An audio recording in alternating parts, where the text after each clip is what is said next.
ओफो, सूरज को उगे हुए कितनी देर हो गई, मुर्गे को बांग दिए हुए 2 घंटे हो गए, लेकिन ये हमारी बहू रानी तो अभी तक बिस्तर पर टांग पसार कर सो रही है। इन शहरी लोगों का भी ना कोई कायदा ही नहीं होता। सच में घोर कलयुग आ गया है।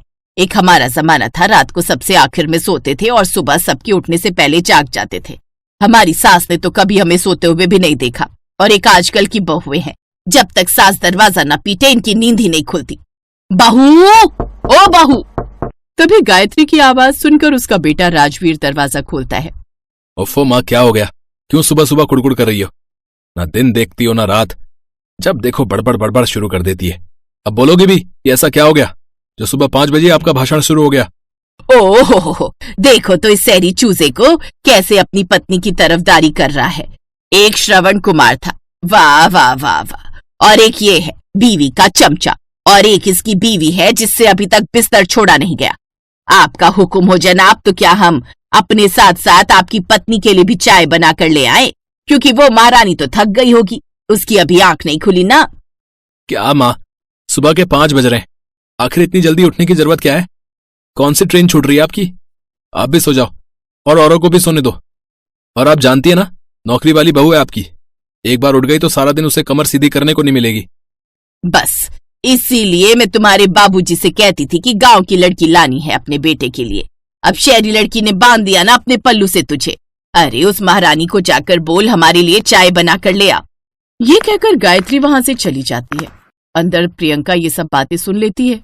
वो उनसे कहती है, देखा तुमने राजवीर, माँ जी रोज मुझे इसी तरह ताने मारती हैं। सब काम करके ऑफिस जाती हूँ तो भी ऐसे घूर कर देखती है जैसे मैंने ही उन्हें सब काम करने के लिए बोला हुआ हो। जानता हूँ प्रियंका, माँ शहर में तो रहती है, लेकिन आज भी वो हर बात के लिए हमें गांव से कंपेयर करती रहती है। मैं बेटा होकर उनके इस बिहेवियर से दुखी हो चुका हूँ, तो तुम तो फिर भी बहू हो, तुम्हारा वो क्या ही हाल करती होंगी, मैं समझ सकता हूँ। मुझे लगता है उनको मेरे ऑफिस जाने से परेशानी है। ठीक है, तो मैं ऐसा करती हूँ, कुछ महीनों के लिए वर्क फ्रॉम होम ले लेती हूँ। अब प्रियंका घर से ही काम करने लगती है, जिससे अब उसे घर के काम भी साथ साथ करने पड़ते। जल्दी खाना ला बहू, अब क्या अगले साल परोसी की खाना? ना जाने इतनी सुविधा होते हुए भी इतनी देर क्यों लगती है इन्हें। कुछ देर बाद प्रियंका अपनी सास को खाना परोसती है, जिसे खाने के बाद, ओफो ये क्या है बहू, इस दाल चावल में तो 10 पैसे का भी स्वाद नहीं है। लेकिन माँ जी, मैंने तो अपनी तरफ से पूरी कोशिश की थी। लेकिन खैर, इसमें तेरी गलती भी नहीं है। इस शहर के खाने में तो कुछ भी स्वाद नहीं है। खाना तो हमारे गांव के चूल्हे पर बनता था, जिसका स्वाद ही अलग होता था। क्या ताजा स्वादिष्ट खाना होता था। खैर कोई नहीं, मन मार कर यही खा लेती हूँ। दिन का काम निपटाकर प्रियंका ऑफिस के काम में लग जाती है। फिर शाम को वो अपनी सास को चाय बना कर देती है, जिसे पीते ही गायत्री उसमें भी नुक्स निकालती है। इस शहर का ना तो पानी अच्छा है और ना ही दूध, ना जाने कैसे मिलावट करके आता है। इस नास पीटे आरओ का पानी पीकर तो मैं बीमार रहने लगी हूँ। गांव के कुएं का वो शुद्ध पानी पीकर लोग 100-100 साल तक जिंदा रहते थे। अपनी सास का गांव के प्रति लगाव देखकर प्रियंका अपने पति से बात करती है। मुझे तो लगता है माँ जी तो यहाँ आ गई है, लेकिन उनका दिल उसी गांव में रह गया है। उस गांव में ऐसा क्या है जो माँ को वहाँ की इतनी याद आती है? आखिर कोई कमी थोड़ी ना छोड़ी हमने यहाँ माँ के लिए। उनकी पसंद की हर चीज है यहाँ। लगता है बाबूजी से बात करनी होगी। राजवीर अपने पिता के पास जाता है। बाबूजी, माँ पहले भी गांव की बात करती थी, लेकिन मैं देख रहा हूँ जब से प्रियंका इस घर में आई है ना, तब से वो हर बात को लेकर उसके पीछे ही पड़ गई है। बाबूजी, प्रियंका शहर की लड़की है, पढ़ी लिखी है, वो माँ की इतनी सेवा करती है, फिर भी वो हर वक्त गांव से उसके हर काम को कंपेयर करती रहती है। अब तुम्हारी माँ की इस आदत से तो मैं भी परेशान हो गया हूँ। बड़ा शौक है ना उसे गांव जाने का, तो तुम हम सबकी ट्रेन की टिकट करवाओ। कुछ दिन हम इसको गांव लेकर चलते हैं, वहां रहेगी तो क्या पता उसका थोड़ा पारा कम हो जाए।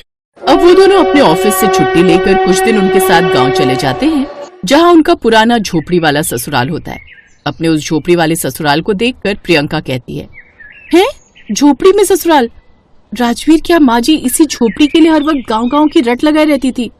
यहाँ तो ना तो डबल बेड और ना ही कोई सुविधा, फिर इस खाट और चूल्हे के लिए माँ जी इतना गांव-गांव करती थी। बहू, इस गांव में कोई सुविधा नहीं थी, तभी तो हम शहर गए और वहां खुद की मेहनत पर मकान खड़ा किया। लेकिन तब भी वो हमेशा मुझे ताने ही देती थी कि मैं उसे यहां से ले गया। लेकिन अब वो यही व्यवहार अपने बेटे बहू के साथ करेगी तो आखिर कैसे चलेगा? मैंने ही उसे इस घर से दूर किया था ना, इसलिए अपनी भूल सुधारने के लिए उसे यहाँ उसके झोपड़ी में ससुराल में लेकर आया हूँ। मैं भी तो देखूं वो कितने दिन रह पाती है इस झोपड़ी वाले ससुराल में। उस झोपड़ी वाले घर की साफ सफाई करके प्रियंका चूल्हे पर खाना बनाने जाती है, लेकिन काफी देर तक वो आग जलाने की कोशिश करती है, पर उससे वो आग नहीं जलती। आखिर में उसकी सास आकर चूल्हे में आग जलाती है, जिस पर प्रियंका खाना बनाती है, लेकिन चूल्हे की आग से घर में धुआं धुआं हो जाता है और प्रियंका खांसने लगती है। फिर जैसे तैसे खाना खाकर वो सब सो जाते हैं, लेकिन उस रात उनमें से किसी को भी उन खाट पर नींद नहीं आती। अगली सुबह, आहा, इस चारपाई पर सोकर तो मेरी कमर ही दर्द हो गई। लगता है उन शहरी गद्दे की आदत शरीर को लग गई है। फिर नहाने के लिए घर में पानी नहीं होता तो रामदीन गायत्री से कहता है, जाओ अब तुम जाकर कुएं से पानी लेकर आओ। तुम्हें कुएं का पानी बड़ा पसंद है ना, जाओ जाओ। क्या मैं? फिर सर पर मटका लेकर सास कुएं की ओर जाती है, लेकिन अपनी सास को देख प्रियंका भी उनके साथ चली जाती है, जहां उन्हें गांव की कुछ औरतें मिल जाती हैं। सच में लता, भले ही मैं शहर चली गई, लेकिन दिल तो मेरा आज भी गांव में ही रह गया। बड़ी अजीब हो तुम गायत्री, शहर में भला ऐसी क्या कमी है? वहाँ तो हर सुख सुविधा होती है। गांव में इतनी गरीबी है, कच्ची झोपड़ी तेज बारिश में कब ढह जाए कह नहीं सकते।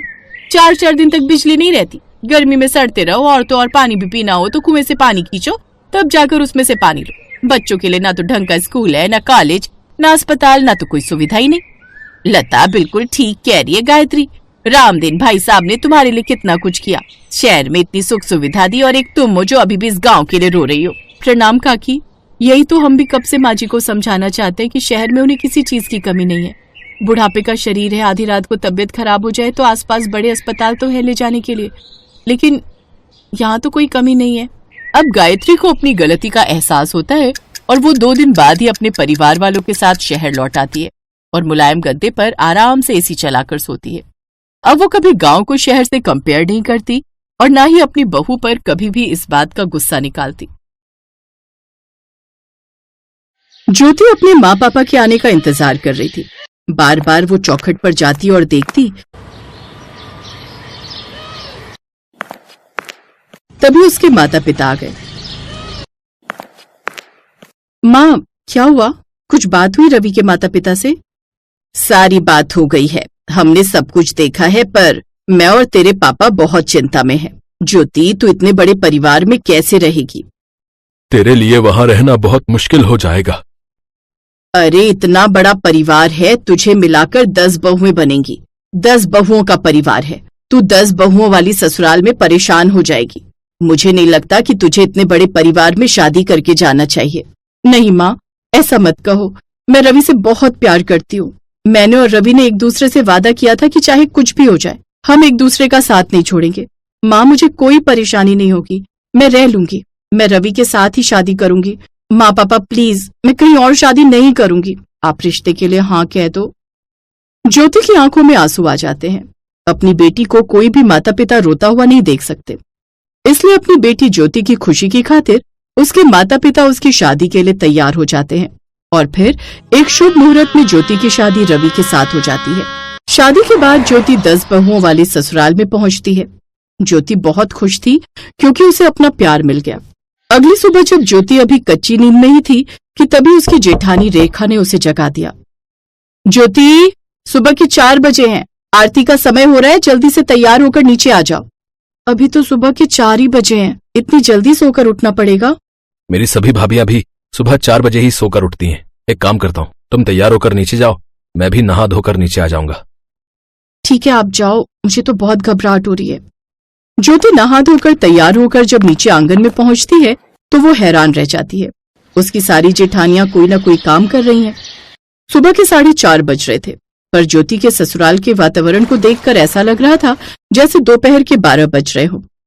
सुनैना, मंदिर में पूजा का घी नहीं है, जल्दी से भंडार घर से पूजा का घी निकाल लाओ, माँ जी बस पूजा के लिए आने वाली हैं। अरे ज्योति आ गई। ज्योति, आज तुम्हारे इस घर में पहली आरती है। एक काम करो, वहां सामने फूल रखे हैं, जरा देना। रजनी भाभी, देखना दोपहर के लिए भटूरे का ये आटा बहुत रहेगा, ये और मिलाऊं? थोड़ा और मिला लो, बच्चों का तो तुम्हें पता है, भटूरे छोले के नाम पर ही उछल पड़ते हैं, थोड़े ज्यादा ही बनाएंगे। भाभी ये फूल, हाँ लाओ। ममता, पहले मंदिर घर की झाड़ू लगा लेना, तुम्हें पता है माँ जी बाद में झाड़ू लगाने नहीं देंगी। ममता भाभी, सफाई के लिए काम वाली नहीं आएगी? काम वाली? यहाँ पर कोई काम वाली नहीं आती, यहाँ पर हम सभी मिलकर घर के सारे काम करते हैं जो अब से तुम्हें भी करने हैं। और आज तो तुम्हारी पहली रसोई है। माँ जी तुम्हें पहली रसोई में हलवा बनाने के लिए जरूर बोलेंगी। ज्योति की घबराहट बढ़ती जा रही थी कि तभी रवि आ जाता है। जया, माँ जी के कमरे का पोछा तुम लगा लो, मैं आंगन का लगा रही हूँ। अरे देवर जी, आज तो आप इतनी जल्दी उठ गए।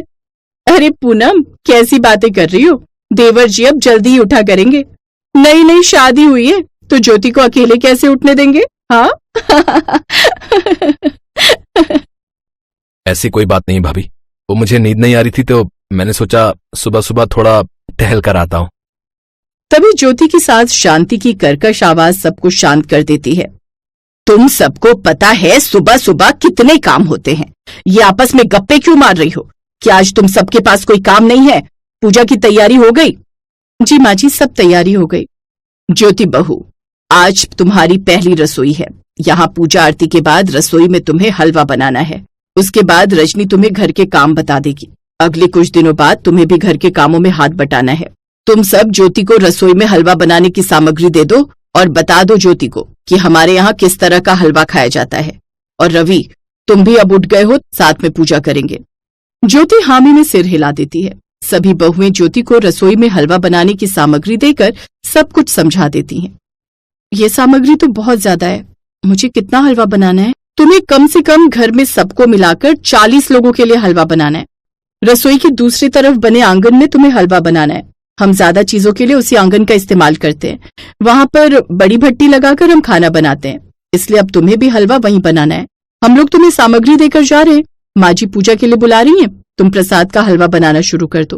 पर सुनो तो भाभी, मैं इतना सारा... ज्योति का दिमाग खराब हो चुका था। उसने कभी इतना सारा हलवा या फिर कोई खाने की चीज ज्यादा मात्रा में बनाई ही नहीं थी। हाँ मम्मी, बताओ ना, इतना सारा हलवा, मुझे तो पता ही नहीं कितना घी डलेगा, कितनी सूजी, कितनी शक्कर, सब कुछ उथल पुथल हो रहा है। मैंने तुझे पहले ही कहा था, ये लव मैरिज के चक्कर में पड़कर इतने बड़े परिवार में जा रही है। बताओ तो, मेरी बच्ची कोई तू हलवाई थोड़ी है जो इतने लोगों का खाना अकेले बना लेगी। तू कहे तो मैं आऊं तेरी ससुराल बात करने। नहीं मम्मी, अच्छा नहीं लगेगा। अभी कल ही मैं शादी होकर आई हूँ और आज आप आ जाओ, वो भी मेरी हेल्प करने के लिए। नहीं नहीं, रहने दो, मैं खुद ही कोशिश करती हूँ। अब जब ओखली में सिर दे ही दिया है तो मूसल से क्या डरना। यही तो पापा कहावत हमेशा कहते हैं ना। बिल्कुल सही कहा। और मैं जानता हूँ ज्योति, भले ही तूने अपनी मर्जी से शादी की है, पर तू है तो मेरी ही बेटी ना। तू तो बहुत बहादुर है और मुझे पता है तू अकेले ही सब कुछ संभाल लेगी। थैंक यू पापा, थैंक यू माँ। अच्छा, मैं फोन रखती हूँ।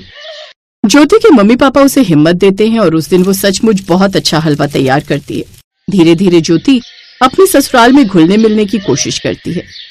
एक दिन अचानक ज्योति के ससुर को हार्ट अटैक आ जाता है और उन्हें अस्पताल में एडमिट करना पड़ता है। ज्योति की सास का रो रो कर बुरा हाल था, पर मुसीबत के इन पलों में शारदा देवी के बहू बेटा पोता पोती सब उसके आसपास ही बैठे थे। माँ चिंता मत करो, डॉक्टर साहब कह रहे हैं पापा के ऑपरेशन के बाद वो ठीक हो जाएंगे।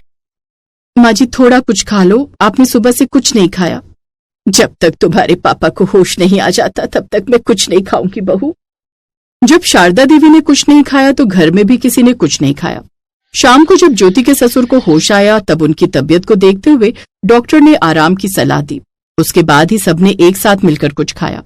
शारदा देवी अपने घर की सारी बहुओं का घर के काम के साथ साथ अस्पताल में भी आना जाना देख रही थी। उस दिन शारदा देवी सचमुच अपने ऊपर बहुत गर्व कर रही थी। सारे पड़ोस वाले भी शारदा देवी की बहुओं की बहुत तारीफ कर रहे थे। शारदा बहन, तुम बहुत किस्मत वाली हो जो तुम्हें इतनी अच्छी बहुएं और बेटे मिले हैं। सब भगवान की कृपा है। मैं तो सब बातों के लिए भगवान को ही धन्यवाद कहती हूँ। कुछ दिनों बाद ज्योति के ससुर को छुट्टी मिल जाती है, पर अचानक एक और कठिनाई उनके सिर पर आ जाती है। उनके कपड़े के गोदाम में से चोरी हो जाती है, जिस वजह से घर में बहुत परेशानियां आ जाती हैं। पापा को बिल्कुल भी पता नहीं चलना चाहिए कि हमारे गोदाम में चोरी हुई है। डॉक्टर ने मना किया है कि पापा को कोई भी सदमा जान को खतरा पैदा कर सकता है। आप चिंता मत करो, हम इस बात का पूरा ख्याल रखेंगे कि पापा तक ये बात ना पहुंचे। भाभी, मेरे पास एक आइडिया है। क्यों ना हम माँ पापा को कुछ दिनों के लिए कहीं रेस्ट के लिए भेज दें। माँ पापा बाहर घूमेंगे तो उनकी सेहत में भी सुधार होगा। तुम ठीक कह रही हो ज्योति, अब हमें यही करना होगा ताकि पापा इन परेशानियों से दूर रहे। एक काम करते हैं, मैं माँ पापा की हरिद्वार की टिकट बुक कर देता हूँ। पापा गंगा किनारे रहेंगे तो उन्हें सुकून मिलेगा। शारदा देवी देखती हैं कि उसके बेटा बहू उन दोनों की कितनी चिंता करते हैं। शारदा देवी की आंखों में आंसू आ जाते हैं।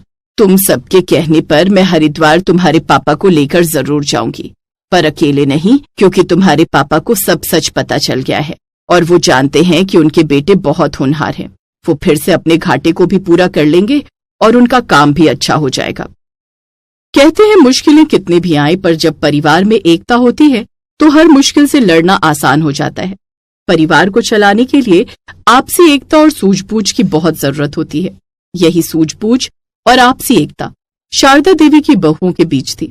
आज उनके ससुराल में इतनी परेशानियों के बाद भी सबके चेहरे पर मुस्कुराहट थी, जिसकी वजह थी उनका आपसी मेलजोल और आपसी प्यार।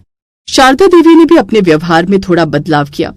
हरिद्वार से घूमकर आने के बाद शारदा देवी ने घर में साफ सफाई के कामों के लिए नौकरानी रखने की इजाजत दे दी, ताकि घर की बहुओं को थोड़ा आराम मिल सके। अपनी सास में आई इस बदलाव को देखकर शारदा देवी की बहुएं बहुत खुश थी। Thanks for watching.